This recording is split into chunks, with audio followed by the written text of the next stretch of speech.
Yo! Isa lang mapagpalang araw sa atin mga kaluto. For today's video, samahan niyo ko luto ng sardinas. So, kumakain ba kayo ng sardinas?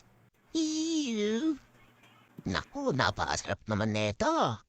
Ito lang po yung ating lulutuin, no? 2 latang sardinas lang po yan. At isang ramen. At sa mga nag-iw-iw sa mga sardinas, tigil-tigilan nyo nga kami dyan. Ito ay pangmasa at napakasarap na ulam po nito. Ito yung unang gagawin natin sa sardinas. Kulay-pula po siya. Gagawin din siyang kilawin. So ayan po, nagkayat lang po ako ng ating sibuyas na puti. So yun, isang sibuyas na malaki, hinati ko po. So, lagyan lang. So, pambawas ng tansa. So, ito yung granules. Seasoning. At, so, lalagyan din po natin ng 2 pirasong kalamansi yan.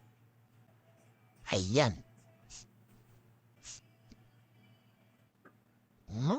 Itimplahan po ulit din natin yan ng asin. At depende po sa inyo kung ano pang mga ilalagay niyo dyan. So, ayan po yung ating kilaw ng sardinas. So, ayan po siya. Napakasarap po niyan. Yung isa naman po, magkikisa tayo doon sa kulay green na sardinas. Siyempre, kailangan natin yan bawa. So, ito yung kalahati ng ating sibuyas. Buhayin natin sa maliliit. Ayan po ang ating ligisang sardinas, kulay green po siya. So, nagpahintaw ng mantika. Kawali. So, unahin natin yung ating bawang. At pag mag-brown siya, lagyan na natin yung ating sibuyas. Kapag lumabas din ba nilang aroma at kaluluwa, siyempre, ilalagay na natin din yung ating sardinas. So, dinisin natin yung lata na sasayan. So, ganyan din ba kayo mga kaluto? Kung nagluluto ng sardinas? Comment below naman dyan ang kaluto. So, tinintako ko ng asin yan. Baking at itong granules. So, meros lang konti yan. Pakuloy lang natin sa lepus. Slice natin yung ibang malaking parte. So, nilagyan ko rin po ng paminta yan mga kaluto. So, okay na to. At lagyan na natin sa isang mangkok. Yung noodles naman po yung ating lutuin, yung ramen. At pinagahan po rin pala ng kalamansi yan mga kaluto. Depende po sa inyo kung pipigaan nyo. So nagpainit lang ako ng tubig. So hintayin natin siyang kumulo. At kumulo na nga siya.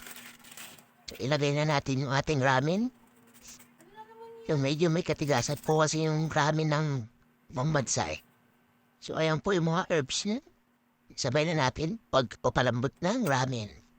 So pagka malambot mo, hinahin natin ng itlog. Ito's meros. At kapag okay na yung itlog natin dyan, ilagay na natin yung seasoning ng ating ramen. At meros lang. Okay na yan. At eto na siya mga kaluto. Naku. Ewan ko na lang dun sa mga hindi ko masardinas mga kaluto. Bahala kayo dyan.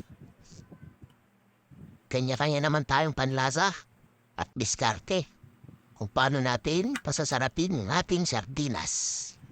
So, ayan mga kaluto. Halina't mukbangin na natin to. Thanks for watching mga kaluto. God bless to all. And happy eat!